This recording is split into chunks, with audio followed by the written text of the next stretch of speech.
Tyler Long was just a typical young man who was just trying to fit in and live his life.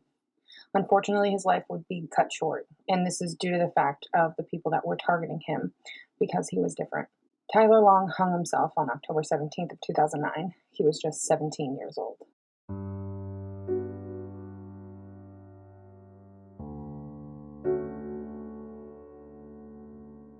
Hey everybody, what's up and welcome back. If you're new here, I'm Liz, and today we're going to be discussing the true crime case and suicide of Tyler Long. And this fits into our Crimes on Pride Month due to the fact of he was being bullied because of his orientation, and not just that. So when Tyler was in 6th grade, he was diagnosed with Asperger's syndrome, which is on the autism spectrum scale. Now, this entirely does not make him different. This would just make him more unique than others.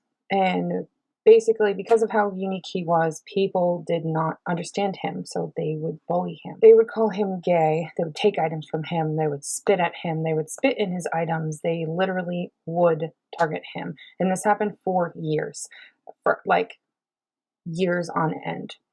Now, nothing was done in regards to his bullying. The schools never did anything. His parents went to the schools and literally lodged complaints about what was happening to Tyler, and the school still didn't do anything. Now, Tyler was always known as a very fun-loving child, but eventually he just became like a shell of what was once that fun and loving child. Tyler was extremely rule-oriented, so when people around him were breaking rules, he would be the one to point that out, and the people that bullied him also did not like that as well.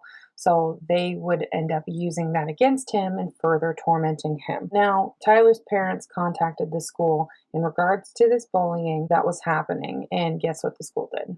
They did jack shit, like I already mentioned. They did absolutely nothing to help this young man.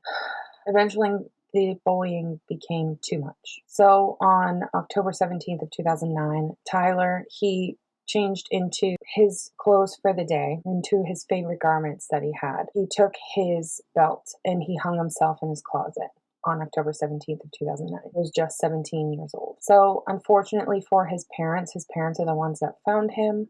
His dad undid the belt and got him down, and they were the ones that unfortunately found their son dead. Tyler's parents filed a lawsuit against the school because they did nothing in regards for their son. They didn't hold a moment of silence for their son. There was no memorial for Tyler Long at the school in general, and the kids that bullied him continued to do so after his death. They even went as far as wearing nooses around their neck, and the schools did nothing. This is still active.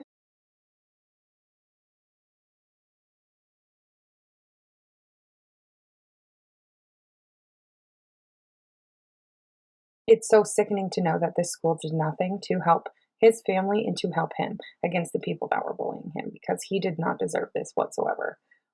No, he didn't deserve any of it at all. He was just a unique being, and other people took him for granted and refused to get to know who he was as a person. One of the school officials simply stated, "Boys will be boys," in regards to the abuse and bullying that happened to Tyler. That's a crock of shit. Boys will not be boys like that. Should these boys have been held accountable? Yes. Tyler's death also was explored in a documentary called Bully that came out in 2011 as well. If you want to, go ahead and go watch that documentary. I highly recommend it. It is very good. I wanted to cover Tyler Long's case because of how sensitive this matter is, especially when it comes to suicide among LGBT youth. There is a lot of suicides that happen in regards to this community, and not just the murders, not just like abductions and like brutal murders. Suicides as well are also just as important to know about. So that is why I decided to cover this true crime case for Crimes on Pride Month. So I hope you guys learned a little bit about this. I know it is a very, very tough, short video that I am talking about for this video that will go live.